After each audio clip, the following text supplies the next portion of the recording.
Sandra Dickens' wedding day became the moment her world shattered.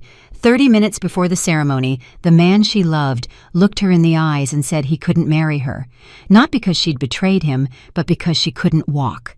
Abandoned, humiliated, heartbroken. But in the quiet aftermath, when the guests had gone and her tears fell onto white lace, a stranger appeared in that empty garden. A single father who would do something no one expected, something that would change both their lives forever. But what happens when a black woman who's lost everything meets the one man who refuses to see her as she is? You're about to find out. But before we begin, we love knowing how far our stories of love travel. So we want to hear from you. Tell us where in the world you're watching from in the comments section. Don't forget to support us by clicking that subscribe button and liking this video. Your support helps us bring you more stories like this. Now let's begin. The sound reached Rodney first. Broken, guttural sobs that seemed to claw through the warm afternoon air like something dying. He stopped mid-stride, his hand tightening instinctively on his son's shoulder, just outside the east entrance of Riverside Garden Chapel in Atlanta, Georgia. It was the kind of crying that made your breath catch, the kind that spoke not of sadness, but of something irreversibly shattered. "Daddy, someone's crying," 6-year-old Kurt whispered, his dark eyes wide with concern. Rodney hesitated. They were here to drop off decorations for a friend's anniversary party scheduled for later that afternoon. It was June 18th, 2022, a perfect Saturday, and they'd arrived early because Kurt wanted to help set up the balloon arch. This wasn't their business. Whatever was unfolding around that corner, in the private garden behind the chapel, had nothing to do with them, but the crying continued, raw, desperate, the sound of a soul collapsing in real time. "Stay right here, buddy," Rodney said quietly, positioning Kurt near the entrance. "Don't move. I'll be right back." He walked around the stone pathway and froze. A woman sat in a wheelchair in the center of the chapel garden, surrounded by fallen white rose petals that looked like snow against the manicured grass. She wore a wedding dress, an elaborate ivory gown with delicate lace sleeves that caught the sunlight, and a train that spilled around her wheelchair like water. Her dark hair was styled in soft curls with tiny white flowers woven through them. Her makeup, clearly applied with care, now streaked down her brown skin in wet trails. She was completely alone on what was obviously supposed to be her wedding day. Her hands trembled as they gripped the armrests of her wheelchair. Her shoulders shook with each sob. She hadn't noticed Rodney yet, lost in her devastation, and he stood frozen, uncertain whether to approach or retreat, whether his presence would be an intrusion or a mercy. The decision was made for him when she looked up. Her brown eyes met his, and for a long moment they just stared at each other. She looked startled, then mortified, then resigned, as if she'd already lost so much dignity today that one more witness to her pain hardly mattered. "I'm sorry," she said, her voice hoarse and fractured. "I didn't think anyone would be out here." Rodney took a cautious step forward. "Are you okay?" The moment the words left his mouth, he wanted to take them back. She was clearly not okay. Nothing about this scene suggested okay. A bitter, hollow laugh escaped her throat. "Am I okay?" She gestured at herself, the dress, the wheelchair, the tears, the garden that should have been filled with celebration, but was empty except for the two of them. "Today was supposed to be my wedding day. I'm dressed. The guests were arriving. And my fiancé just told me 30 minutes ago that he can't marry me." The words hit like a physical blow. "He can't do it," she continued, her voice wavering between rage and heartbreak. "He looked at me this morning and said he can't marry someone in a wheelchair, that he tried. God, he said he really tried to be okay with it. But looking at me in this dress, knowing I'd never walk down the aisle the way we planned, knowing our life would be complicated," she spat the word like poison.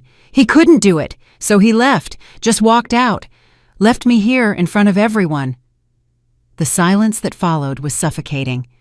Rodney stood there, a complete stranger in a chapel garden, watching a woman's world disintegrate in real time. He'd known pain in his life, the kind that carved deep grooves into your soul, but this, being rejected on your wedding day, in your wedding gown, for something completely beyond your control, this was a cruelty he couldn't fathom. 10 months ago, the woman said suddenly, her voice quieter now, almost detached. I was working as a paralegal. I loved my job. I was good at what I did. She stared at her hands, at the engagement ring still gleaming on her finger. There was an accident. A car ran a red light. The impact, she trailed off, her jaw tightening. It severed my spinal cord. The surgery saved my life, but... She didn't finish. She didn't need to. Rodney's heart cracked wider. Caleb, my fiancé, he said he'd stay. He visited me in the hospital every day. He held my hand during physical therapy. He said it didn't matter, that we'd get through this together. We postponed the wedding 8 months so I could focus on recovery. He seemed supportive. He said all the right things.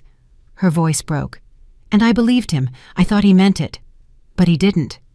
No. The word came out like a sigh, like the last breath leaving dying lungs.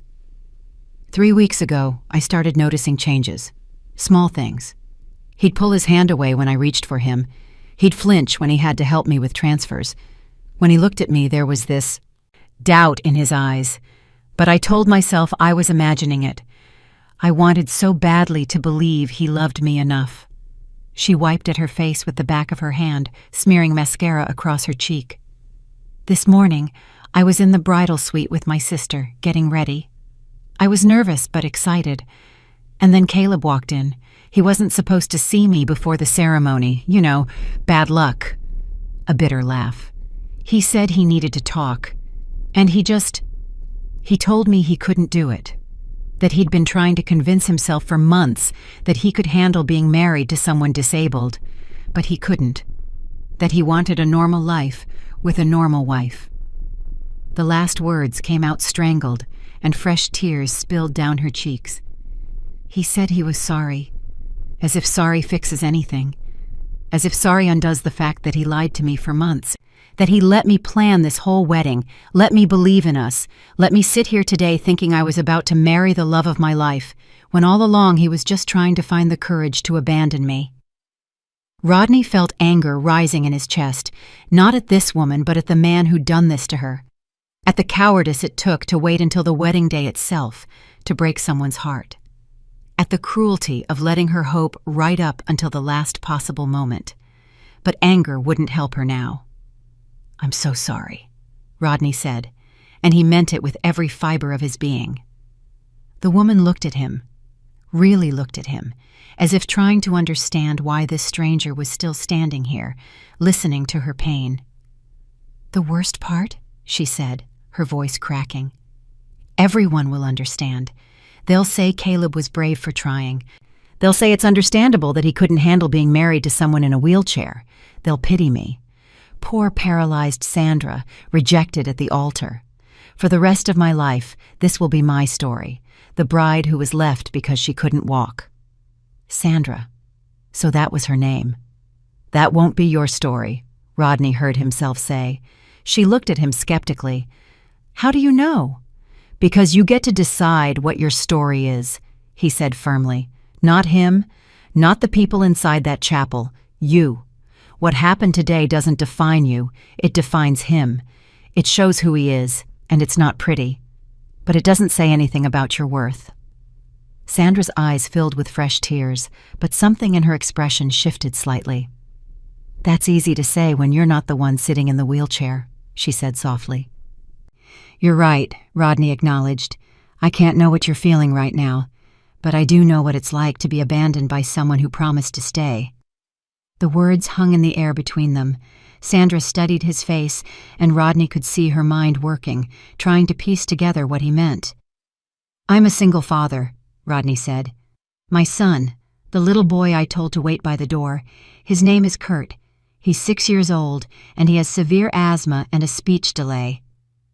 Understanding flickered across Sandra's face.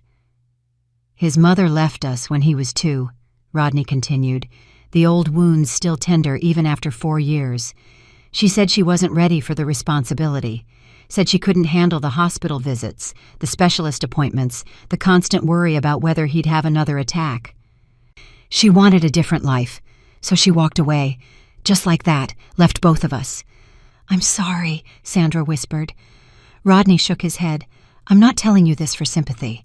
I'm telling you because I understand what it feels like when someone you love decides you're not worth the difficulty, when they choose convenience over commitment, and I'm telling you that it says everything about them and nothing about you." Sandra's hands had stopped trembling. She was listening now, really listening. "For a long time after Kurt's mom left, I thought maybe she was right," Rodney admitted. "Maybe I wasn't enough. Maybe Kurt and I were too much work. Maybe we didn't deserve someone who would stay." "But then?" Sandra asked softly. "But then I realized something," Rodney said.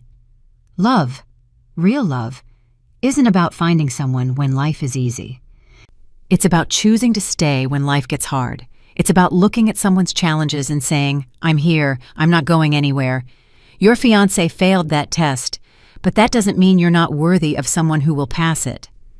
The garden fell quiet, except for the distant sound of birds and the rustle of leaves in the June breeze. Sandra looked down at her engagement ring. Then slowly, deliberately, she pulled it off her finger and set it in her lap. "Caleb told me this morning that he wanted a normal wife," she said. "Someone who could walk beside him, someone whose life wouldn't require accommodations, someone easier."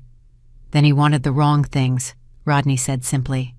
Sandra looked up at him, and for the first time since he'd found her in this garden, something like hope flickered in her eyes. "What's your name?" she asked. "Rodney. Rodney Wilson." "Thank you, Rodney," Sandra said quietly, "for not walking away." Behind them, a small voice called out, "Daddy, is the princess okay?" Kurt stood at the edge of the garden path, his face scrunched with worry, holding a single dandelion he must have picked from the grass. Rodney looked at Sandra, a question in his eyes. She nodded. "Come here, buddy," Rodney said gently. Kurt approached slowly, then held out the dandelion to Sandra. "Princesses shouldn't be sad," he said, his words slightly slurred but earnest. Sandra took the flower with trembling hands, and for the first time that day, she smiled. A real smile, small and broken, but real. "Thank you," she whispered to Kurt. "That's the kindest thing anyone's done for me today." Kurt beamed. Then he looked up at his father. "Can we stay with the princess for a little bit, so she's not lonely?" Rodney looked at Sandra. "Would you like some company?" Sandra nodded, unable to speak past the lump in her throat.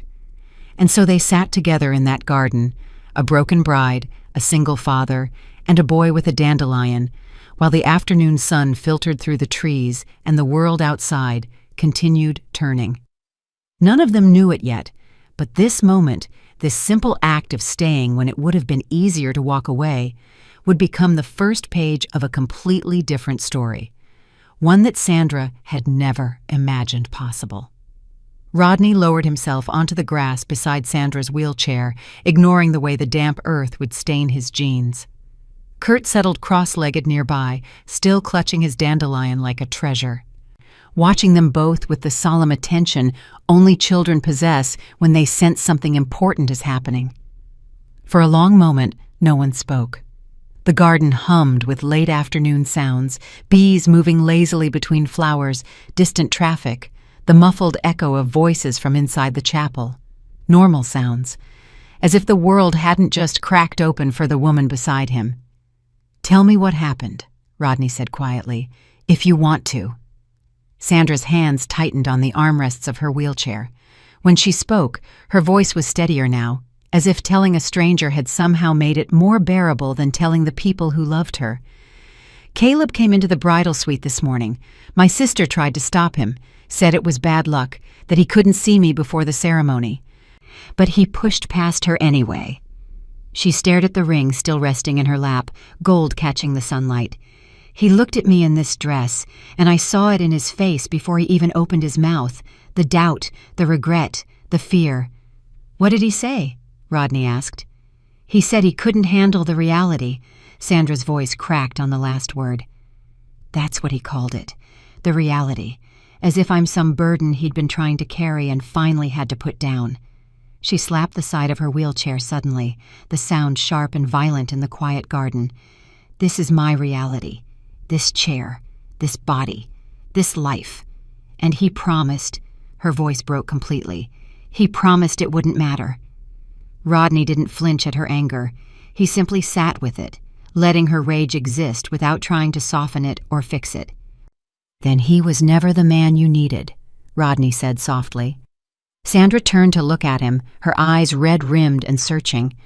"How can you say that? You don't even know me." "I know enough," Rodney said. "I know you're sitting here in your wedding dress, heartbroken and humiliated, and you're still here. You didn't run. You didn't hide. You're facing it." He paused. "That takes more strength than most people have, and anyone who can't see that strength, who walks away from it, he was never going to be enough for you." Sandra's breath hitched.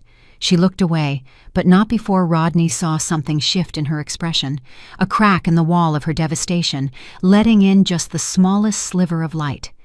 Kurt had been listening intently, his small face scrunched in concentration. Suddenly, he scrambled to his feet and disappeared into the flower beds lining the garden path. Sandra and Rodney watched as he carefully selected a single white rose, struggling with the stem until it finally broke free. He brought it back to Sandra, holding it out with both hands like an offering. "Princesses shouldn't cry," he said, his words careful and deliberate. Sandra stared at the flower, then at the boy's earnest face, and something inside her broke open in a different way. A laugh, half sob, half genuine amusement, escaped her throat. "Thank you, Kurt," she managed, taking the rose with trembling fingers. "This is beautiful." Kurt beamed, then climbed back onto the grass beside his father, satisfied with his mission. For the first time that day, Sandra took a full breath. Not the shallow, panicked breathing of someone drowning, but an actual breath, deep and real, the kind that reminded her she was still alive, even when it felt like everything had ended. "Your son is very sweet," she said quietly. "He's got a good heart," Rodney agreed, ruffling Kurt's hair. "Better than mine most days." He paused, then added, "He understands what it's like to be treated differently. Kids at school used to stare when he'd have an asthma attack. Parents would pull their children away, like it was contagious. He learned early that the world isn't always kind to people who don't fit its expectations." Sandra looked at Kurt with new understanding. "How old was he when his mother left?" 2. The word came out heavier than Rodney intended. "Kurt doesn't really remember her. I'm grateful for that, at least." He picked at a blade of grass, his jaw tight. "She said she wasn't ready to be a special needs mom, that she'd signed up for a normal family, not endless doctor appointments and emergency room visits and the constant fear that our son might stop breathing in the middle of the night." "I'm so sorry," Sandra whispered. "Don't be." Rodney met her eyes. "She showed me who she was, and more importantly, she showed me what real love isn't. Real love doesn't come with conditions. It doesn't say, 'I'll stay as long as things are easy.' It says, 'I'm here no matter what.'" Pain recognizes pain. Sandra saw it now, reflected in Rodney's face, the same betrayal, the same abandonment, the same question that haunted her. What's wrong with me that made them leave? "Does it get easier?" Sandra asked. "The feeling that somehow you weren't enough?" Rodney considered this. "It changes," he said honestly. "Some days I'm angry at her for walking away from our son. Some days I'm grateful she left before Kurt was old enough to remember her choosing to leave him. But easier?" He shook his head. "You just learn to carry it differently." The sun had begun its descent, casting long shadows across the garden. Inside the chapel, Sandra could hear movement, guests leaving, staff cleaning up the ceremony that never happened. Soon someone would come looking for her. Soon she'd have to face the aftermath. But not yet. "I should let you get back to your day," Sandra said, though her voice held a plea for him not to go. "Not yet." Rodney stood, brushing grass from his jeans, then crouched beside her wheelchair, so they were eye level. "You may not believe me right now," he said, his voice gentle but firm. "But this isn't the end of your story. It feels like it. I know it does. But you're going to wake up tomorrow, and the day after that, and the day after that. And somewhere down the line, you're going to realize that the man who left you today did you a favor, because he made room for someone who will actually deserve you." Sandra's eyes filled again, but she nodded. Rodney pulled out his phone, typed something quickly, then tore a corner off a parking receipt from his pocket and wrote on it. He folded the paper carefully and held it out to her. "This is my number," he said. "If you need someone to talk to, if you need someone to just sit with you in the hard parts, whatever you need, no expectations, no pity, just someone who gets it." Sandra took the paper with shaking hands. For a moment she just stared at it, this lifeline from a stranger who had no reason to care but chose to anyway. Then, with deliberate care, she tucked it into the bodice of her wedding dress, right over her heart. "Thank you," she whispered, "for stopping, for staying." "Thank you for letting us," Rodney said simply. He stood, took Kurt's hand, and together they walked back toward the chapel entrance. But before they turned the corner, Kurt looked back and waved, a small, enthusiastic gesture that made Sandra's heart ache in a different way. She waved back, still holding the white rose in her other hand. And as she sat alone again in that garden, surrounded by the ruins of the future she'd planned, Sandra felt something unexpected stirring beneath the devastation. Not hope exactly, not yet, but possibility. The smallest whisper that maybe, just maybe, this wasn't how her story ended. Maybe it was how it began. Sandra's apartment felt like a tomb. She sat in the darkened living room, still wearing the wedding dress because she couldn't bear to ask for help taking it off. Her sister had driven her home in silence, tears streaming down both their faces, and then left her alone at Sandra's insistence. The dress billowed around her wheelchair like a ghost, lace sleeves catching the blue glow from her phone screen, the only light in the room. It was 9:47 p.m. By now, she should have been at the reception. There should have been a first dance, toasts, laughter. Instead, there was only silence and the distant hum of traffic outside her second-floor window. Her phone sat in her lap, screen dark. She'd turned off notifications hours ago, unable to face the flood of texts from family and friends, some offering sympathy, others asking what happened, a few with the unspoken question, "What did you do wrong?" When her phone buzzed, she almost didn't look. But something made her glance down at the screen. Unknown number. "This is Rodney. From the garden. Just wanted to make sure you got home safe." Sandra stared at the message. She'd forgotten about the folded piece of paper tucked in her dress bodice, pressed against her heart for the last 9 hours. Part of her wanted to ignore it, to let this stranger's kindness fade into the background noise of the worst day of her life, but another part, a part she didn't fully understand yet, couldn't let it go unanswered. Her fingers hovered over the keyboard. What do you say to someone who witnessed your complete destruction? How do you respond to kindness when you feel like you don't deserve it? Finally, she typed, "I did. Thank you for stopping." She hit send before she could overthink it. The reply came faster than she expected. "Rodney, I'm glad. I know today was impossible. Just wanted you to know someone's thinking of you." Something in Sandra's chest loosened, just slightly. She typed back, "Sandra, your son is very sweet. Thank you for the flower. Rodney, he's been asking about you all evening. Wanted to make sure the princess was okay." Despite everything, Sandra smiled. It felt foreign on her face, like a language she'd forgotten how to speak. "Sandra, tell him the princess is surviving, barely, but surviving. Rodney, surviving is enough for today. Tomorrow you can aim for thriving." The conversation should have ended there. A polite exchange, a closing of a strange chapter. But Sandra found herself typing again. "Sandra, can I ask you something?" "Rodney, anything." "Sandra, why did you stop? You didn't know me. You had every reason to walk away. Why did you stay?" There was a longer pause this time. Sandra watched the 3 typing dots appear and disappear twice before his response finally came through. "Rodney, honestly, I don't know. Something about the way you were sitting there, like you were trying to hold yourself together with sheer will. I've been there. Not exactly the same situation, but that feeling? Like if you let go for even a second, you'll shatter completely? I couldn't walk away from that, from you."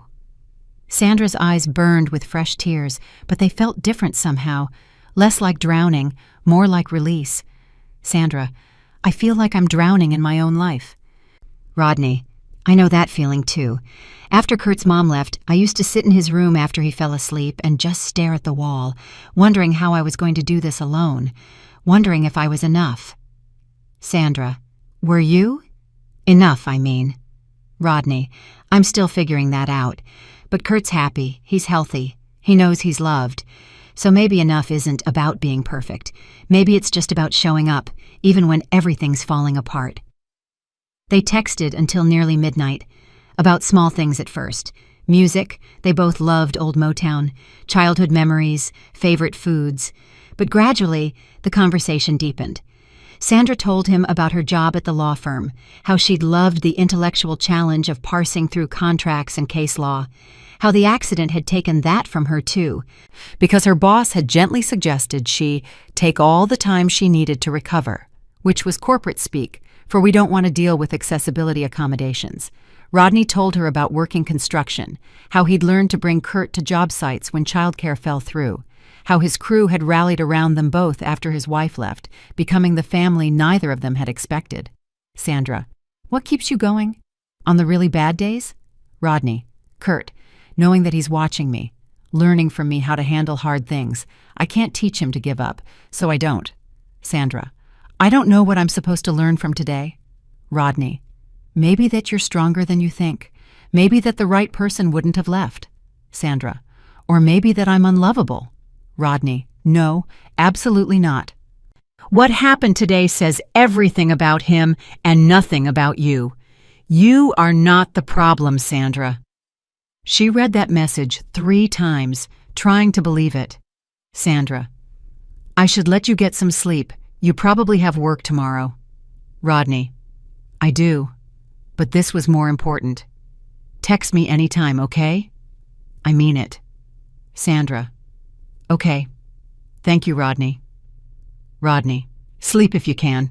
Tomorrow will be hard, but you'll get through it. Sandra set her phone down and sat in the darkness a while longer. The dress still pooled around her, a constant reminder of everything she'd lost today. But for the first time since Caleb had walked out, she didn't feel completely alone. The next morning, Sandra's phone buzzed while she was attempting to transfer from bed to wheelchair, still exhausted from finally getting out of the dress at 2 a.m. It was a photo message from Rodney. She opened it and immediately started crying. Kurt had drawn a picture in crayon, a stick figure in a triangle dress, clearly meant to be a gown, with a crown on her head. She was smiling, surrounded by flowers, with a sun beaming overhead. At the top, in careful kindergarten handwriting, someone had helped him write, "The Happy Princess." Rodney, he made this for you this morning, said you needed to remember that princesses are always happy in the end. Sandra, I don't know what to say. This is the most beautiful thing anyone's given me. Rodney, he wants to know if you'll keep it. Sandra, always. She saved the photo to her phone, then set it as her lock screen. Every time she looked at it over the next few days, the weight on her chest lifted just a little. The texts continued. Not constantly. Both of them had lives to live, wounds to tend. But every day there was contact, a good morning, a check-in, a shared thought about something small and ordinary that somehow felt significant. Rodney, Kurt learned a new word at speech therapy today. He's been saying it wrong for months and finally got it right. I almost cried in the parking lot. Sandra, what was the word? Rodney, Dad. He's been saying da for years. Today it was dad, clear as day. Sandra, that's beautiful. Rodney, sorry, probably sounds silly to someone without kids. Sandra, it doesn't sound silly at all. It sounds like love. Some conversations were deeper. Sandra told him about the accident, the SUV that ran the red light, the moment of impact, waking up in the hospital unable to feel her legs. How Caleb had held her hand and promised he'd never leave, and how she'd clung to that promise like a lifeline for 10 months. Sandra, I think what hurts most is that I believed him. I restructured my entire sense of self around the idea that we'd face this together, and he let me believe it right up until the moment he didn't.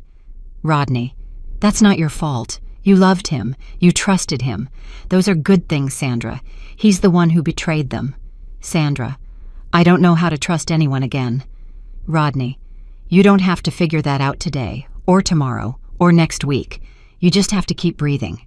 The rest will come. Other times, the texts were lighter. Rodney sent her photos of Kurt's latest art projects, increasingly elaborate drawings of the princess, each one more colorful than the last. Sandra sent him screenshots of terrible reality TV she was hate-watching at 2 a.m. when sleep wouldn't come. Sandra: I've watched 7 episodes of this garbage and I can't stop. Rodney: What's it about? Sandra: Rich people being terrible to each other on boats. Rodney: Sounds therapeutic. Sandra: Weirdly, it is. Days turned into a week, then 2. The texts became routine. Morning check-ins before Rodney headed to work, evening conversations after Kurt went to bed, random messages throughout the day when something reminded one of them of the other. Sandra found herself waiting for those messages, looking forward to them. They became small lifelines in an ocean of grief and anger and confusion. Rodney: How was therapy today? Sandra: Painful. The therapist wants me to talk about Caleb. I don't want to give him any more of my time. Rodney: That's fair, but maybe talking about it helps you take your time back, so he doesn't keep living rent-free in your head. Sandra: When did you get so wise? Rodney: 4 years of single parenting. You learn things. One night, 3 weeks after the wedding that never was, Sandra realized she'd laughed at something Rodney texted, a joke about Kurt trying to teach their elderly neighbor's cat to high-five. Really laughed, not the hollow performance of someone pretending to be okay. It struck her then. Rodney had become her anchor. This man she'd met on the worst day of her life. This stranger who'd chosen to sit beside her when everyone else had walked away. He was slowly, quietly, helping her remember how to be human again. Sandra: I need to tell you something. Rodney: Okay. Sandra: These conversations, they're the only thing getting me through this. I don't know what I'd do without them. Without you. There was a long pause before his response came. Rodney: I'm not going anywhere, Sandra. I promise. And somehow, impossibly, she believed him. The invitation came on a Thursday afternoon, 5 weeks after the garden. Sandra was sitting at her kitchen table, laptop open, half-heartedly updating her resume for the 3rd time that week. Her former boss had made it official 2 days ago. They were restructuring, and her position was being eliminated. The severance was generous, the explanation was polite, but the message was clear. We don't want to deal with you anymore. Her phone buzzed with a video call from Rodney. She almost didn't answer. She looked terrible, hair unwashed, wearing the same hoodie for the 3rd day in a row, but something made her hit accept. Kurt's face filled the screen, so close his nose was practically touching the camera. "Hi, Princess Sandra," he shouted, his words clearer than they'd been 5 weeks ago. "Hi, Kurt," Sandra said, unable to stop the smile that spread across her face. "Where's your dad?" "Right here," Rodney's voice came from off-screen. "Someone grabbed my phone before I could explain why we were calling." Kurt's expression turned serious. "Sandra, my birthday is Saturday. I'm going to be 7.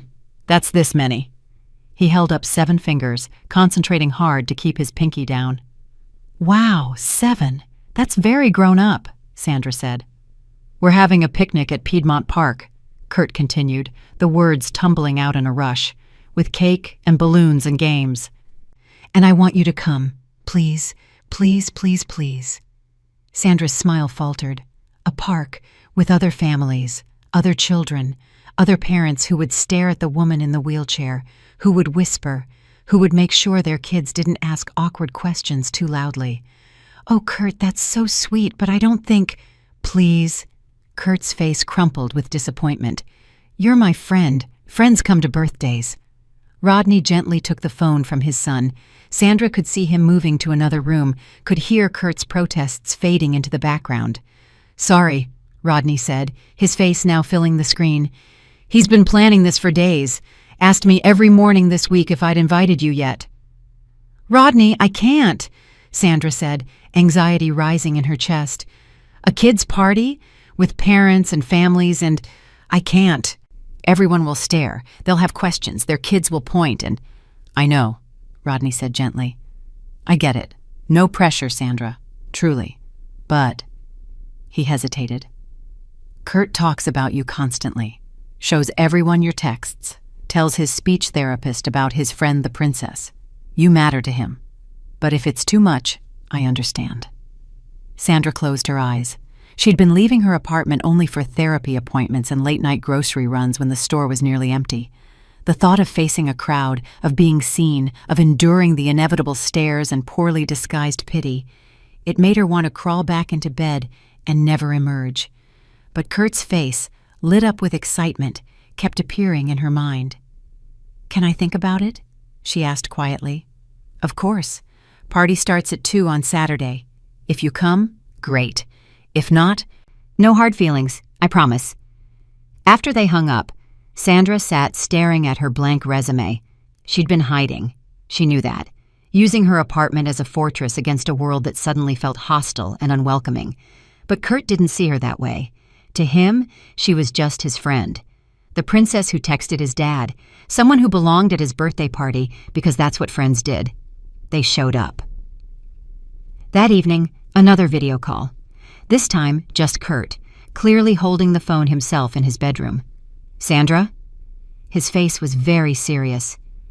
"Hi, buddy. Are you coming to my birthday?" Sandra's throat tightened. "I'm still thinking about it, sweetie." Kurt was quiet for a moment, his small face thoughtful. Then he said, in his careful, deliberate way, "You're my friend. Friends eat cake." It was such a simple statement. So pure in its logic. Friends eat cake together. Friends show up. Sandra felt something crack open in her chest. "Okay," she heard herself say. "Okay, I'll come." Kurt's face exploded into joy. "Really? Really, really? Really? Really? Yay!" He shouted so loud, Sandra had to pull the phone away from her ear. "Dad! Dad! Sandra's coming! She's coming!" Saturday arrived too quickly. Sandra changed outfits 4 times, finally settling on a yellow sundress that her sister had dropped off weeks ago with a note. "For when you're ready to wear color again." She'd done her makeup carefully, styled her hair, put on the silver earrings her mother had given her for her 28th birthday. The woman in the mirror looked almost normal, almost like someone who hadn't been shattered 5 weeks ago. But as Sandra approached Piedmont Park, navigating the pathway toward the picnic area Rodney had described, her heart hammered against her ribs. She could already see the cluster of balloons, blue and silver, Kurt's favorite colors, and hear the high-pitched shrieks of children playing. She almost turned around 3 times, but then Kurt spotted her. "Sandra!" He broke away from a group of kids and ran toward her, his face split by an enormous grin. "You came! You really came!" Every eye in the picnic area turned toward her. Sandra felt herself freeze, her hands gripping the wheels of her chair. Parents stared. Children pointed. Someone whispered something she couldn't quite hear, but could easily imagine. Then Kurt reached her, slightly out of breath, and grabbed her hand. "Come on! I want you to meet everyone!" He started pulling her toward the party, completely unselfconscious, as if bringing someone in a wheelchair to a children's birthday party was the most normal thing in the world, because to him, it was. Rodney met them halfway, crouching down beside her wheelchair. "You made it," he said softly, and something in his eyes told her he understood exactly how much courage this had taken. "I almost didn't," Sandra admitted. "But you did. That's what matters." The first hour was harder than Sandra had imagined. Children stared openly until their parents shushed them. One little girl asked very loudly, "Why can't that lady walk?" Her mother's face turned crimson as she dragged her daughter away, apologizing profusely over her shoulder. But Kurt never left Sandra's side. He brought her juice, introduced her to every single child as "my friend Sandra, the princess." When it was time for games, he insisted she be the referee for musical chairs, which made her laugh because the irony wasn't lost on her. And slowly, the stares faded. The children got used to her. One brave little boy asked if he could sit in her lap, and when Sandra said yes, suddenly 3 more kids wanted turns. Rodney watched from where he was setting up the cake table, something shifting in his expression. She wasn't fragile. She wasn't broken. She was radiant, laughing as children climbed on her, answering their innocent questions with patience and humor, wearing a genuine smile that transformed her entire face. During cake time, Kurt came over with something clutched in his small hands, a crown made of daisies and clover, slightly lopsided but crafted with obvious care. "I made this for you," he announced. "Every princess needs a crown." Very gently, he placed it on Sandra's head, adjusting it carefully to make sure it sat just right. The picnic area went quiet. Every parent, every child, watched this small boy crowning the woman in the wheelchair, treating her like actual royalty. Sandra's eyes filled with tears, but for the first time in 5 weeks, they were tears of gratitude rather than grief. "Thank you, Kurt," she whispered. "It's perfect." "Now you look like a real princess," Kurt declared, satisfied. When Sandra laughed, really laughed from somewhere deep in her belly, it felt like sunlight breaking through after months of rain. The sound was bright and genuine and alive, and it surprised her how good it felt to make that sound again. Rodney felt something shift in his chest. He'd been drawn to Sandra from that first moment in the garden, compelled by her pain and her strength. But watching her now, crowned in flowers, surrounded by children who'd forgotten to be different around her, laughing with her whole body, he saw her clearly for the first time. Not as someone who needed rescuing, not as someone broken, but as someone radiant and resilient and remarkably beautiful. The thought caught him off guard, and he had to look away. As the party wound down and families began packing up, Sandra prepared to leave. She'd stayed longer than she'd planned, longer than she'd thought she could handle. But it had felt good, normal, like maybe the world wasn't entirely hostile after all. Kurt appeared beside her wheelchair one more time, his face slightly smudged with chocolate frosting. "Thank you for coming," he said solemnly. "Thank you for inviting me," Sandra replied. "I had a wonderful time." Kurt studied her face for a moment, then leaned in close and wrapped his small arms around her neck in a fierce hug. "Don't be sad anymore," he whispered against her shoulder. "Okay?" Sandra's breath caught. She hugged him back, carefully, as if holding something infinitely precious. "Okay," she whispered. "I'll try."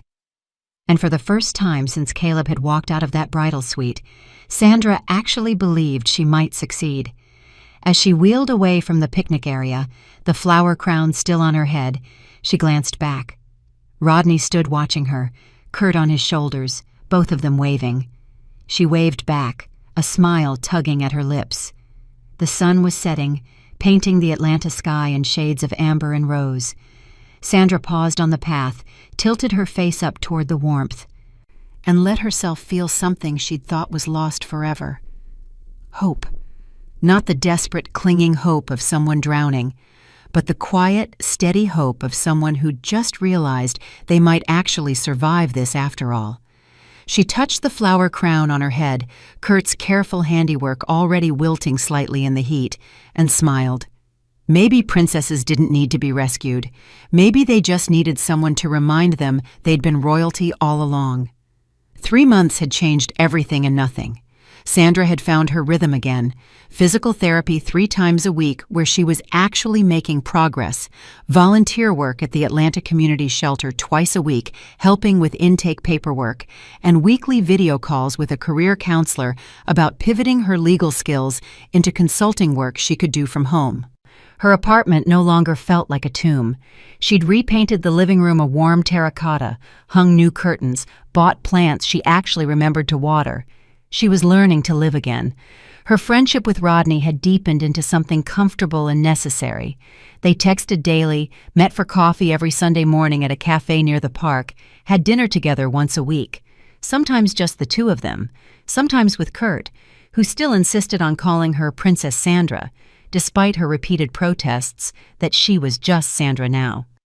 It was a Thursday night in late September when everything shifted. Sandra was reviewing intake forms at her kitchen table, rain hammering against the windows and sheets, when her phone rang. She glanced at the screen. Rodney. "Hey, did you see this insane storm?" "Sandra." His voice stopped her cold, shaking, barely controlled. I'm at Children's Healthcare. Kurt had an asthma attack. A bad one. I don't know. They're running tests and he's on oxygen and... His voice cracked. I can't do this alone. I can't.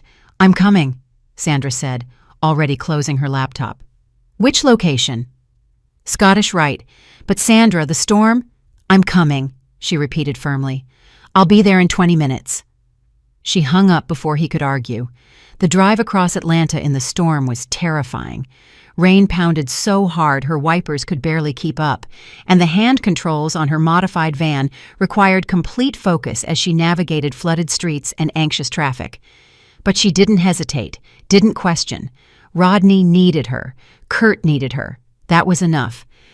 By the time she reached the emergency room entrance, she was drenched from the short distance between the parking garage and the sliding doors. Her hair hung in wet ropes, her jacket dripped puddles on the polished floor, but she didn't care. She found Rodney pacing outside the pediatric emergency department, his phone clutched in one white-knuckled hand. He looked destroyed, face pale, eyes red-rimmed, shirt untucked and wrinkled like he'd gotten dressed in a panic. When he saw her, something in him collapsed. You came, he breathed. You actually... The storm. You didn't have to. Sandra wheeled herself directly to him and grabbed his hand, squeezing hard. Of course I came. Where else would I be? Rodney's face crumpled, and suddenly he was crying, deep, shaking sobs that seemed to come from somewhere primal. He sank into the chair beside her wheelchair, still holding her hand like a lifeline. I thought I was going to lose him, Rodney choked out. He couldn't breathe, Sandra. He was turning blue and the inhaler wasn't working, and I've never been so scared in my entire life. Sandra let him cry, her other hand coming up to rest on his shoulder, steady and present. She didn't offer empty platitudes, didn't say, he'll be fine when she had no way of knowing that. She just stayed. Tell me what happened, she said quietly. Rodney took a shuddering breath.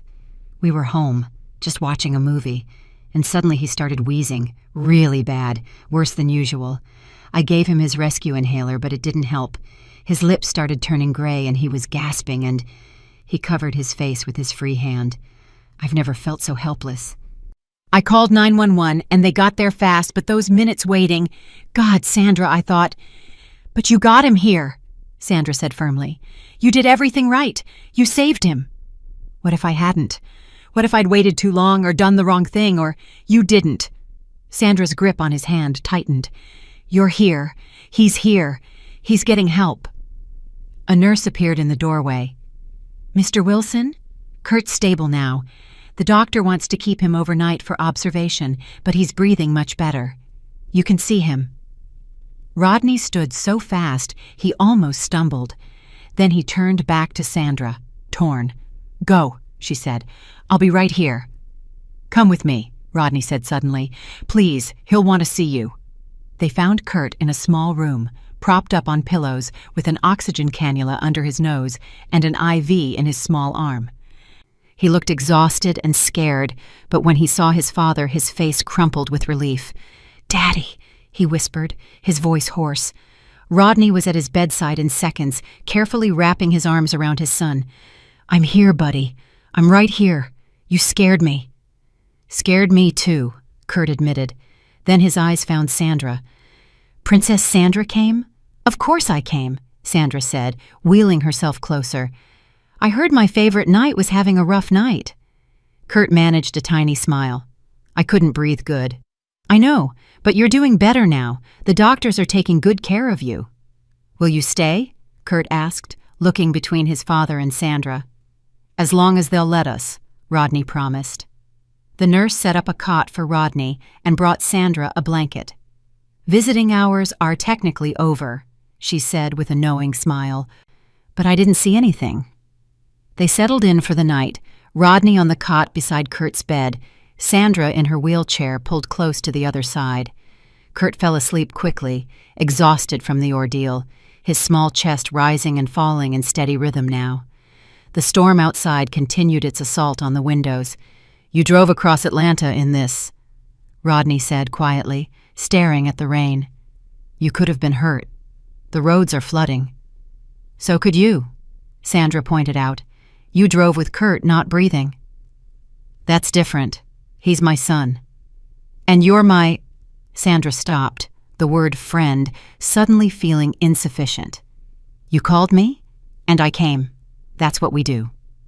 Rodney turned to look at her, really look at her, in the dim light from the monitors. Her hair had dried into wild curls. Her mascara was slightly smudged, and she'd been sitting in a hospital wheelchair for hours without complaint. She was the most beautiful thing he'd ever seen. "I called 6 people before you," he admitted. "My mom didn't answer. My brother's out of town. My best friend from work was at a wedding. Everyone had reasons. And then I called you, and you just came." "Of course I did. Why?"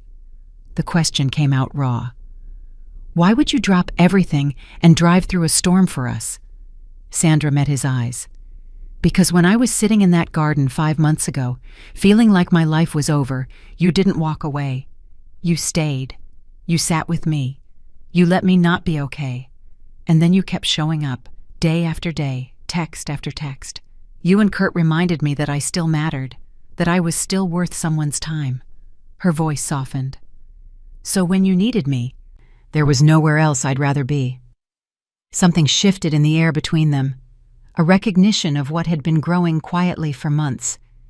As dawn broke through the storm clouds, painting the hospital room in shades of gray and pink, Rodney reached across the space between Sandra's wheelchair and his cot and took her hand. "You were the only person I wanted to call," he said quietly. "Not because everyone else was busy, but because you were the only person I needed." Sandra's breath caught. "Rodney, I don't know what this is," he continued, his thumb tracing circles on the back of her hand. "This thing between us, but it's not just friendship anymore, is it?" Sandra shook her head slowly. "No, it's not. I don't want to rush anything. I don't want to mess this up." "Then we won't," Sandra said. "We'll just be. Whatever this becomes, we'll figure it out together." Rodney squeezed her hand. "Together sounds perfect." They sat like that as the sun rose over Atlanta, hands linked across Kurt's hospital bed, both of them exhausted and emotionally wrung out, but somehow, impossibly, filled with something that felt like hope, something that felt like the beginning of forever. Sandra's therapist had kind eyes and endless patience, both of which Sandra desperately needed during their Tuesday afternoon sessions. "Tell me what you're afraid of," Dr. Chen said gently. Sandra stared at her hands, twisting the silver ring on her right index finger, a new habit she'd developed when talking about difficult things. It had been 2 weeks since the hospital night, 2 weeks since something between her and Rodney had shifted from friendship into uncharted territory. "I think I'm falling in love with him," Sandra said quietly, "and it terrifies me." "Why does it terrify you?" "Because Caleb loved me too. Or I thought he did. He said all the right things, made all the right promises, and then when it mattered, when loving me became difficult, he walked away." Sandra's voice cracked. "What if Rodney does the same thing? What if 6 months from now, or a year, he realizes that being with someone in a wheelchair is too hard? That I'm too much work? Has Rodney given you any indication that he feels that way?" "No, he's been nothing but—" Sandra stopped, searching for the right word. "Present. He shows up. He doesn't treat me like I'm fragile or broken. He just treats me like me." "So your fear isn't based on Rodney's actions. It's based on Caleb's." Sandra nodded, tears spilling over.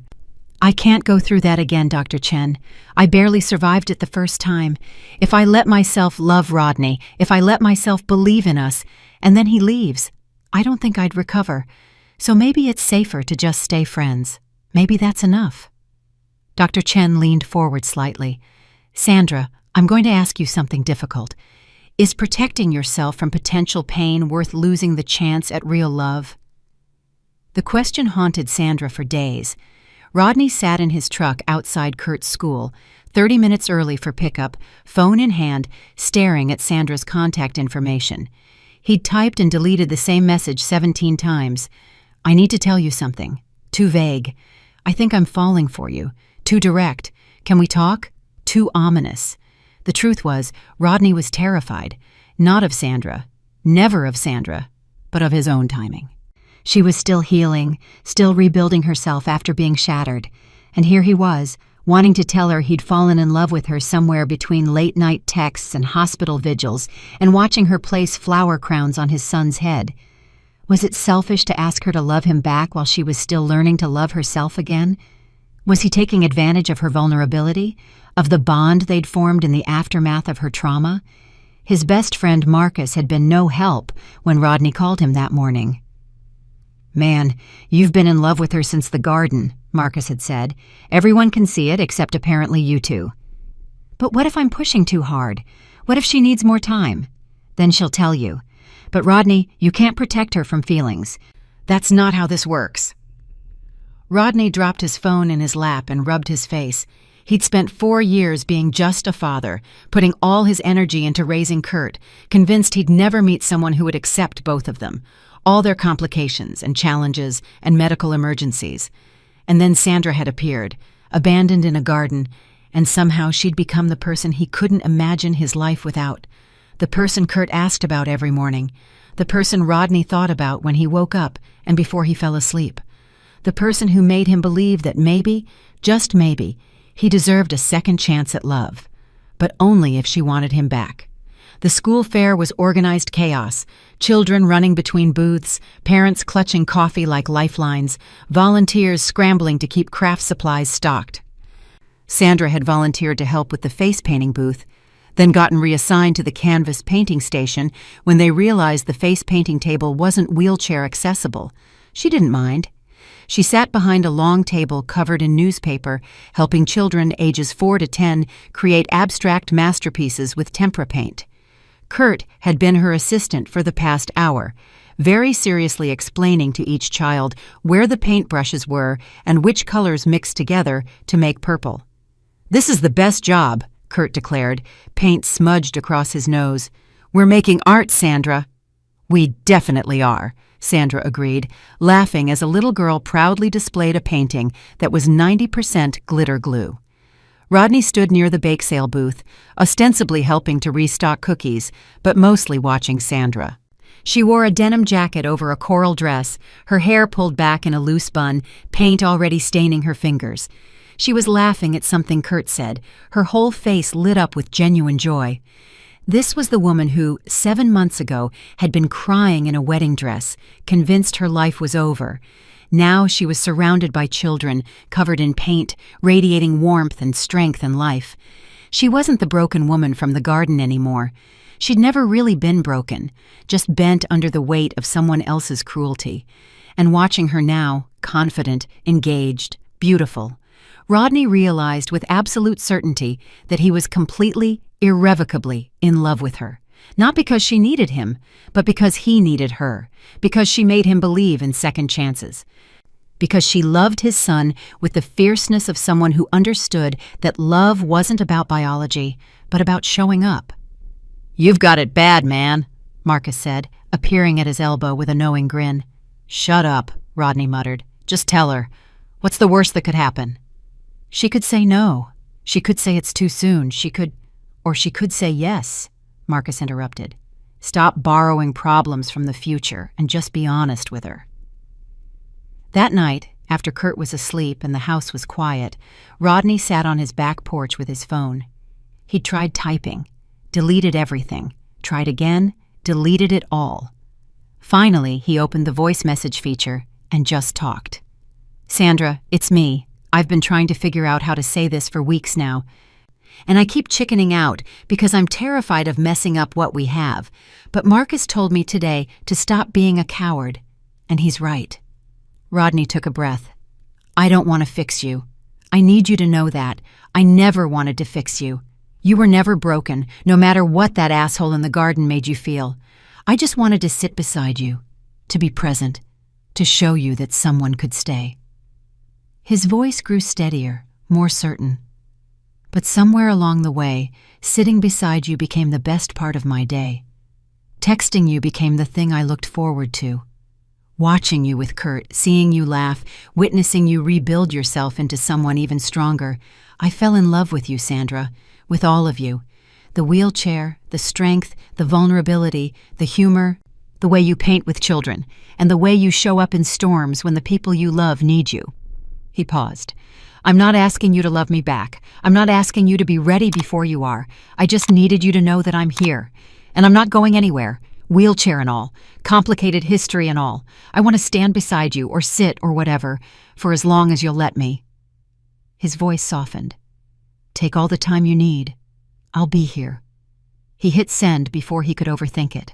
Then he sat in the darkness of his porch, heart hammering, and waited for his world to either expand or implode. Sandra listened to the voice message 7 times before she could breathe properly. She sat in her car in the grocery store parking lot, phone pressed to her ear. Tears streaming down her face as Rodney's voice washed over her again and again. I fell in love with you, Sandra. With all of you. The walls she'd built so carefully around her heart, brick by painful brick, crumbled. She'd been so afraid. Afraid of being abandoned again, afraid of not being enough, afraid that her wheelchair would eventually become too heavy for someone else to carry. But Rodney wasn't asking to carry her. He was asking to walk beside her. Or roll. Whatever. The thought made her laugh through her tears, a slightly hysterical sound that earned her a concerned look from a woman loading groceries into the car next to hers. Sandra texted him immediately. Can we meet tomorrow? The park? His response came 30 seconds later. Yes, Kurt too? Definitely Kurt too. Piedmont Park looked like something from a painting. It was late October, and the trees had exploded into shades of amber, crimson, and gold. Leaves carpeted the pathways, crunching under wheels and feet. The air smelled like wood smoke and approaching winter. Sandra arrived first, positioning herself near the duck pond where she and Rodney had agreed to meet. She'd changed clothes 3 times that morning, finally settling on jeans and a cream-colored sweater that made her feel both comfortable and pretty. Her hands trembled slightly as she tore pieces of bread into a paper bag. She'd learned months ago that the park technically discouraged feeding bread to ducks, but sold duck-friendly feed at the visitor center. Sandra! She turned to see Kurt running toward her, a bag of feed already clutched in his hand, Rodney walking more slowly behind him. Their eyes met across the distance, and Sandra's heart stuttered. He looked nervous, hopeful, terrified. She understood completely. I brought food for the ducks, Kurt announced, skidding to a stop beside her wheelchair. Dad says we can't give them regular bread because it makes their tummies hurt, so we got the special kind. That's very thoughtful, Sandra said, her voice only slightly unsteady. Rodney reached them, hands shoved in his jacket pockets. Hey. They stared at each other for a beat too long. Are you guys being weird? Kurt asked, looking between them suspiciously.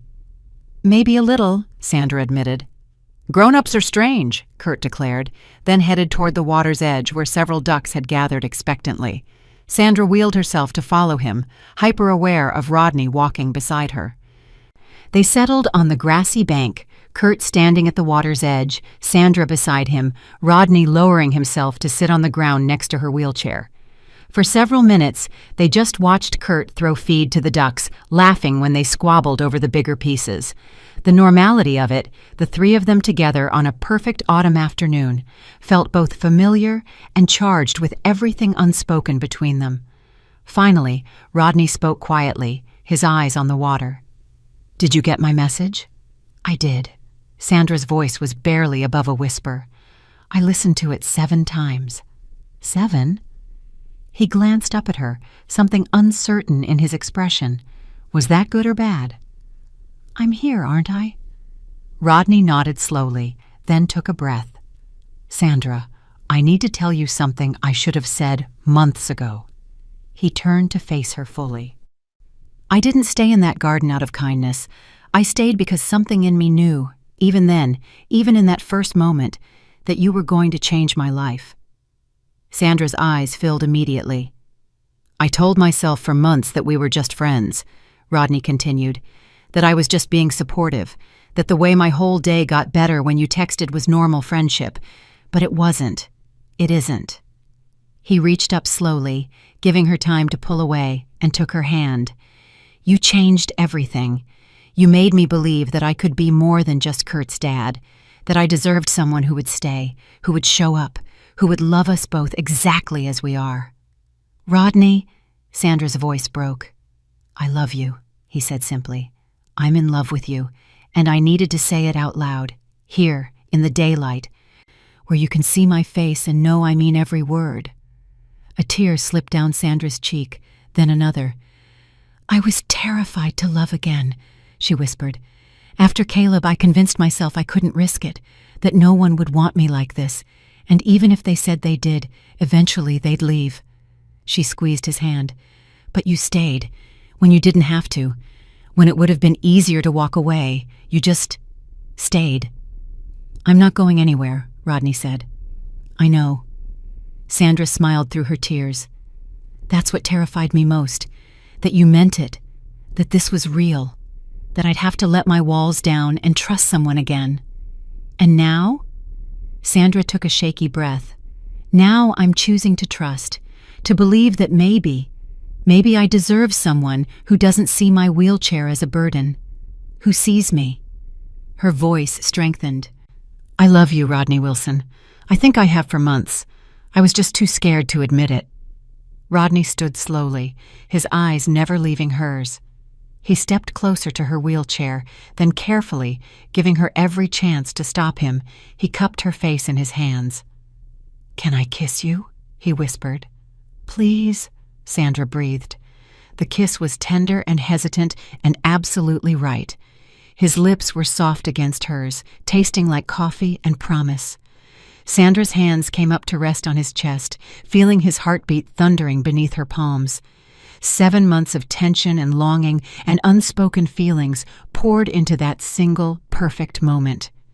When they finally pulled apart, both breathing hard, they found Kurt standing beside them, hands on his hips, grinning like he'd just won a prize. Finally, he shouted, throwing his hands in the air. I told Dad you guys were going to kiss. I told him. Rodney and Sandra burst out laughing, the sound bright and free and full of joy. You did tell me that, didn't you? Rodney said, pulling Kurt into a hug. I know stuff, Kurt said matter-of-factly. Can we get ice cream now to celebrate? Celebrate what? Sandra asked, still smiling so wide her face hurt. You being Dad's girlfriend, Kurt announced. That's what you are now, right? When people kiss, they're boyfriend and girlfriend. That's what happens in movies. Rodney looked at Sandra, eyebrows raised in question. Is that what we are? Sandra asked softly. I'd like us to be, Rodney said. If you want that too. Sandra reached for his hand again, threading their fingers together. For the first time since the accident, since her world had shattered in that garden 7 months ago, she felt whole. Not because Rodney had fixed her, not because he'd rescued her, but because he'd chosen her every day, in all her complicated, wheelchaired, imperfect reality, and she'd chosen him back. Yes, she said, I want that too. Kurt cheered, the ducks scattered in alarm, and autumn leaves drifted down around them like confetti. Rodney kissed her again, softer this time, a promise rather than a question. And Sandra, who had once believed her story ended with rejection and abandonment, realized that maybe, just maybe, it was finally beginning. Sandra thought they were going to brunch. It was June 18th, 2023, exactly 1 year since the day Caleb had walked out of that bridal suite, 1 year since her world had collapsed in a garden behind Riverside Garden Chapel. She'd mentioned the date to Rodney the night before, commented quietly that she'd survived a full year, and he'd simply kissed her forehead and suggested they do something special to mark it. Brunch at that place you love, he'd said, the one with the good French toast. So when he turned into the familiar parking lot of Riverside Garden Chapel instead, Sandra's breath caught. Rodney, what? Trust me, he said softly, putting the car in park. Kurt was practically vibrating with excitement in the back seat, clutching something Sandra couldn't quite see. Why are we here? Sandra asked, her voice smaller than she intended. Rodney came around to help her with her wheelchair. something he'd learned to do in the effortless way of someone who'd practiced until it was second nature. Once she was settled, he crouched beside her. "A year ago, I found you in that garden on the worst day of your life," he said quietly, "and that garden became the place where both our lives changed. I know it holds painful memories, but I want to give you new ones, better ones, if you'll let me." Sandra's heart hammered. "Rodney, do you trust me?" She looked into his eyes, steady, warm, full of love, and nodded. "Then come with me." Kurt grabbed her hand as they walked the stone pathway around the chapel, the same path Rodney had taken a year ago when he'd heard her crying. The June afternoon was perfect, warm but not hot, with a breeze that carried the scent of fresh-cut grass and roses. When they rounded the corner into the garden, Sandra stopped breathing. It looked exactly the same. White roses lined the pathway, their petals perfect and luminous. Empty chairs were arranged in neat rows, white fabric draped over them, just like they'd been for her wedding. Sunlight filtered through the oak trees, dappling everything in gold. But this time, there was no crowd of pitying guests, no abandoned groom, no heartbreak, just peace. "I don't understand," Sandra whispered. "You will," Rodney said gently. Kurt could barely contain himself. "Can I go now, Dad? Can I?" "Go ahead, buddy." Kurt ran ahead down the aisle between the chairs, his sneakers crunching on fallen rose petals. When he reached the spot where Sandra had sat alone a year ago, he stopped and turned around, holding up a small canvas sign. Sandra wheeled closer, her vision blurring with tears as she read the hand-painted words in Kurt's careful 7-year-old handwriting.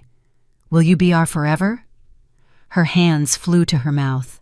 Rodney walked slowly down the aisle beside her, then carefully, his knees cracking slightly as he lowered himself, knelt on the grass next to her wheelchair. He reached into his jacket pocket and pulled out a small velvet box. "Sandra Dickens," he began, his voice steady despite the emotion swimming in his eyes. "A year ago, I found you here, broken and abandoned, and I thought I was just being a decent human being, just stopping to help someone in pain. But I was wrong." A tear slipped down Sandra's cheek. "You weren't someone who needed saving," Rodney continued. "You were someone who needed witnessing. You needed someone to see your strength, your courage, your absolute refusal to let cruelty define you, and watching you rebuild yourself, not into who you were before, but into someone even stronger, has been the greatest privilege of my life." Sandra's breath came in short gasps, her hand trembling as Rodney held it. "You're not the woman I pity," he said firmly. "You're the woman I prayed for, the woman who loves my son like he's her own, the woman who drives through storms when we need her, the woman who made me believe in second chances and real love, and the kind of partnership where two people choose each other every single day." He opened the box, revealing a simple platinum band with a small, elegant diamond. "You already know I'm not good at fancy speeches," Rodney said, a slight smile breaking through his emotion. "But I know this. I want to wake up next to you every morning. I want to navigate life's complications with you. I want to grow old watching you and Kurt gang up on me. I want every birthday, every holiday, every random Tuesday for the rest of my life to be with you." Kurt was bouncing on his toes behind them, barely containing his excitement. "Sandra, will you marry me? Will you be our forever?" For a long moment, Sandra couldn't speak. She looked at Rodney, this man who had seen her at her absolute lowest and chosen to stay. This man who had never once treated her disability as a burden or a limitation. This man who had taught her that real love wasn't about perfection, it was about persistence. She looked at Kurt, holding his sign with such hope and love that it made her heart ache. She looked at the garden, this place that had once witnessed her devastation, but now held only promise. "Yes," she whispered, then louder, through tears and laughter. "Yes, yes, I'll marry you. I'll be your forever." Rodney's face broke into the most beautiful smile she'd ever seen. He slipped the ring onto her finger with shaking hands, then stood and pulled her into a kiss that tasted like salt and joy and coming home. Kurt's cheer was so loud that birds scattered from the trees. "She said yes! Dad, she said yes!" He ran to them, wrapping his arms around both of them in an exuberant group hug. "I'm getting a mom, a real mom." Sandra pulled back to look at Kurt, tears streaming freely now. "You already had me, sweetheart. Ring or no ring?" "I know," Kurt said seriously, "but now it's official. Now you can't leave." "I was never going to leave," Sandra promised, touching his face gently. "You're stuck with me." "Good," Kurt declared, satisfied. Rodney pulled them both close, and the three of them stood there in that garden, the same garden where Sandra's old life had ended, as her new life truly began. The garden that had once been filled with whispers and pity was now sacred ground. Not because the pain had been erased, it would always be part of her story, but because that pain had led her here, to this man, to this boy, to this family that had chosen each other through trials and storms and the simple act of showing up. Sandra looked at the ring on her finger, catching the sunlight, then at Rodney's face, then at Kurt's gap-toothed grin. "Can we take a picture?" she asked. "Right here in this spot?" "Why?" Rodney asked gently. "Because a year ago I sat here convinced my life was over, and now—" Her voice broke with emotion. "Now I'm sitting in the same place wearing a different ring with the two best people I've ever known, and I want to remember this moment forever." Rodney set up his phone on a timer, and the three of them posed in front of the white roses. Sandra in her wheelchair, Rodney crouched beside her with his arm around her shoulders, Kurt kneeling in front, holding his sign. When they looked at the photo later, what Sandra would remember most wasn't the composition or the lighting. It was the looks on their faces. Three people who had all known abandonment, all known pain, all known what it meant to be left behind, now choosing each other, now becoming forever. As they left the garden, Kurt held Sandra's hand, Rodney pushed her wheelchair, and white rose petals scattered in their wake like blessings. The garden had come full circle, and so had Sandra. The morning of October 14th, 2023, dawned clear and perfect. Sandra sat in the same bridal suite where, 16 months earlier, Caleb had walked in and shattered her world. But this morning, there was no dread, no fear, only a bone-deep certainty that she was exactly where she was supposed to be. Her sister Naomi stood behind her, carefully pinning the last section of Sandra's hair into soft curls. "How are you feeling?" Sandra met her sister's eyes in the mirror. "Like I'm finally breathing right." The dress was different this time. No elaborate train, no heavy beading. She'd chosen something simpler, a fitted ivory gown with delicate lace sleeves and a flowing skirt that draped beautifully over her wheelchair.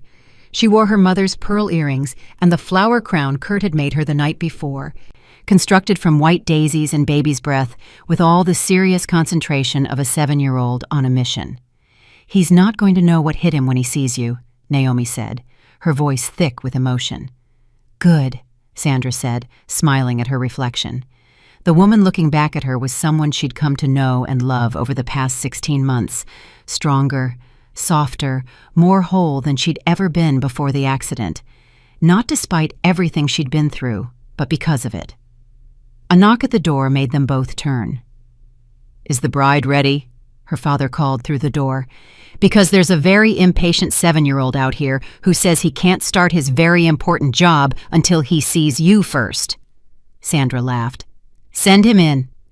Kurt burst through the door, wearing a tiny suit with a bow tie, his hair carefully combed, holding a basket of white rose petals against his chest like treasure.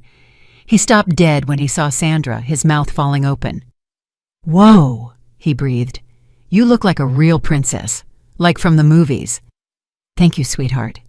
Sandra held out her hand, and Kurt came closer, setting his basket down carefully to take it. "Are you nervous?" he asked seriously. "A little," Sandra admitted. "Good nervous, though." "Dad's really nervous," Kurt confided in a whisper. "He changed his tie 3 times and Uncle Marcus had to tell him to calm down." Sandra grinned. "Is he out there now?" "Yep, standing at the front looking really fancy." Kurt squeezed her hand. "I'm glad you're marrying us." "Me too, buddy. Me too." The garden had been transformed. The same white chairs lined the aisle, but now they were filled with people Sandra and Rodney loved: family, friends, colleagues from the shelter where Sandra now worked full-time, parents from Kurt's school, Rodney's construction crew still in their good suits. No pitying glances, no whispers, just genuine joy. String lights were woven through the oak trees, ready to illuminate the reception later. White roses lined the pathway, their petals pristine in the afternoon sun.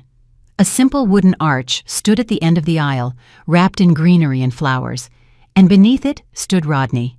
He wore a charcoal gray suit with a crisp white shirt, no tie. Sandra had insisted he'd be more comfortable that way. His hands were clasped in front of him, and even from the entrance to the garden, Sandra could see them trembling slightly.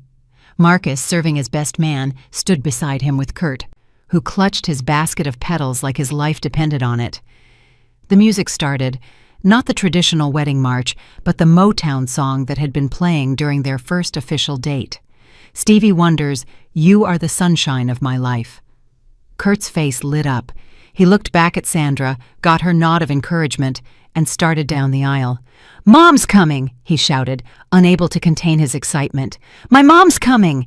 He scattered rose petals with wild enthusiasm, completely abandoning any attempt at the careful, measured walk they'd practiced. Several guests laughed, but it was warm laughter, the kind that comes from witnessing pure, unfiltered joy. Then it was Sandra's turn. Her father walked beside her wheelchair, one hand resting gently on her shoulder, but she propelled herself forward, steady, strong. Choosing every inch of this journey, she'd insisted on it. This wasn't about being given away. This was about choosing to move toward her future on her own terms. As she rolled down the aisle, she saw faces she loved, her mother crying happy tears, friends from college she'd reconnected with, her therapist, Dr. Chen, dabbing at her eyes in the back row. But mostly she saw Rodney. His expression when their eyes met nearly undid her. Love, wonder, disbelief that this was really happening, all of it written plainly across his face. His hands had stopped trembling.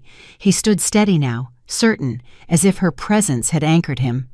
When Sandra reached the arch, her father kissed her cheek and stepped aside. Rodney moved closer, and Sandra could see the tears he was trying to blink back. "Hi," she whispered. "Hi," he managed, his voice rough. "You're beautiful." "You're not so bad yourself." The officiant, a warm-faced woman named Pastor Williams, who ran the community center where they'd first volunteered together, smiled at them both. "We are gathered here today to witness something remarkable," she began. "Not just the joining of two people, but the creation of a family built on the strongest foundation I know, the choice to love even when it's hard, the choice to stay even when leaving would be easier, the choice to see someone's strength rather than their struggles." The ceremony was simple, personal. They'd written their own vows. Rodney went first, his voice steady now. "Sandra, you taught me that love isn't about saving someone or being saved. It's about sitting beside each other in the hard parts and choosing to stay.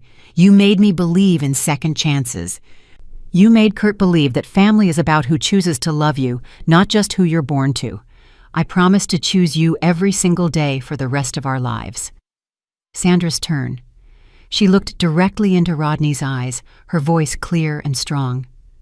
"Rodney, when you found me in this garden 16 months ago, I thought my story had ended. But you showed me it was just beginning. You didn't try to fix me or change me. You just sat beside me and let me be exactly who I was. So I promise to sit beside you in all our tomorrows. I promise to love Kurt as fiercely as I love you.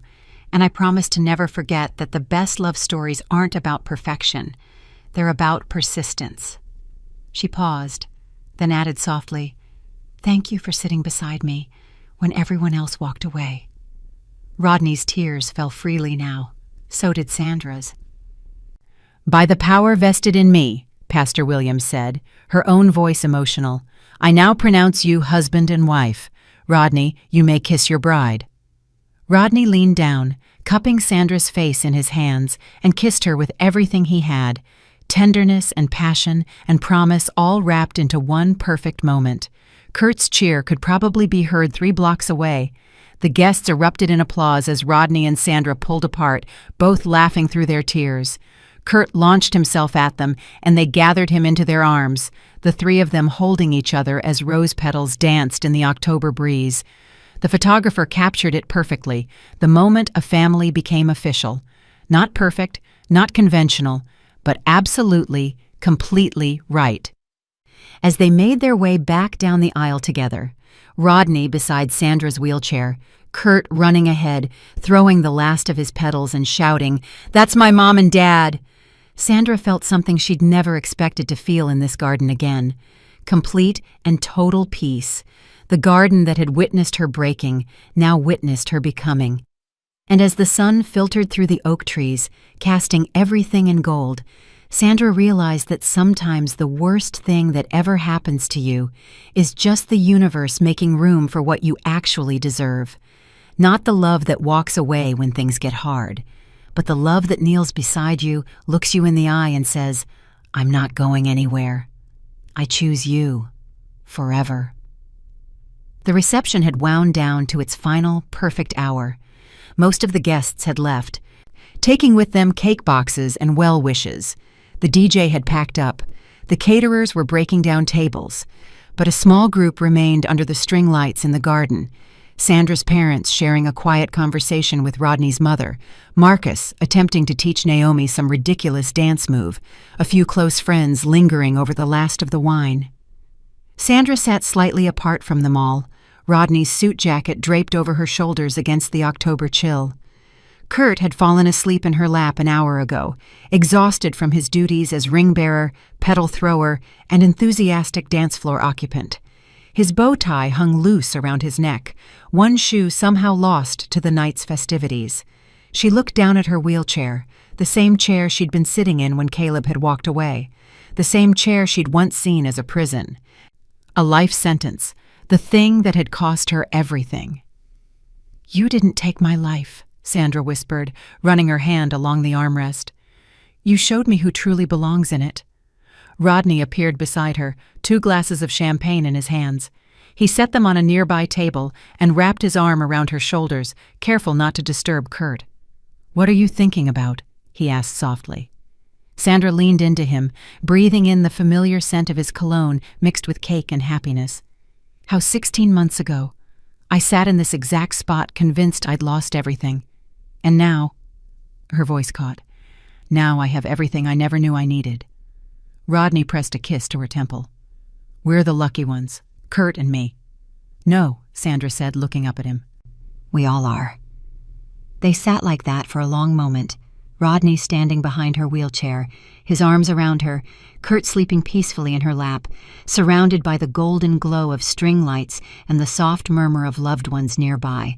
A family that pain had built, that loss had shaped, that heartbreak had made possible, whole, imperfect, real. Sandra's sister approached with her phone. "I want to get one more picture. You 3, right here, right now, exactly like this." They posed, Sandra in her wedding dress with Kurt asleep against her chest, Rodney behind her with his arms wrapped around them both, the garden glowing behind them like something from a dream. Later, when Sandra would look at that photo, she wouldn't see the wheelchair. She wouldn't see the visible markers of everything she'd lost or survived. She would see love. The kind that stays. Sometimes the worst day of your life isn't the end. It's the doorway to something you never saw coming. Sandra thought her story ended in a garden with abandonment and broken promises. But really, it began there. Because real love doesn't walk away when life gets complicated. Real love doesn't require perfection or ease or the absence of challenges. Real love sits beside you in a garden when everyone else has left. Real love drives through storms. Real love kneels next to your wheelchair and asks you to be forever. Real love stays. And that's the kind of love Sandra found, not because someone rescued her, but because someone saw her strength and chose to stand beside it. The wheelchair didn't take her life. It revealed who deserved to be in it. And in the end, that made all the difference. The string lights twinkled above them. Kurt stirred in his sleep, mumbling something about cake. Rodney laughed softly and pulled his family closer. And Sandra, who had once believed she was unlovable, that her worth had been diminished by circumstance and metal and wheels, finally understood the truth. She had always been enough. She had always been worthy. She had always been whole. She just needed someone brave enough to sit beside her until she remembered. The end. Thank you for watching this story to the end.